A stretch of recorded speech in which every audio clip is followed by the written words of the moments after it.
ассалому алайкум дӯстон, хуш омадед ба канали мо. Умедворам ки ҳаматон хубен. имрӯз мо барои шумо беҳтарин ва тозатарин хабарҳоро аз ҷаҳони ММА баротон тайёр кардем. Пас дар видео лайк бимонед ва подписатсия кунед барои пешравии кори мо. Мо боша видеоролика сар мекунем. Рафтем.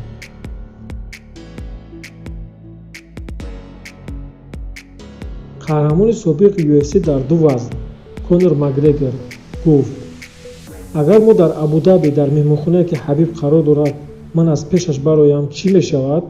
Биёед суханҳоеро гӯш мекунем.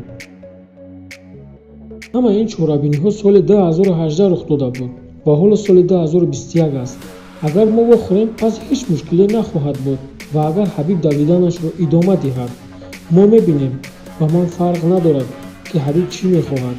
Гузашта аз ин, Сафед дар бораи бозгашти эҳтимолӣ гуфт: на ӯ, ман ба Ҳабиб осебе намехоҳам. Ҳамаш соли 2018 буд ва дар гузашта. ҳама қасоси моро мехоҳанд, аммо ӯ намехоҳад. пас ман ба пеш ҳаракат мекунам дар вазни сабук.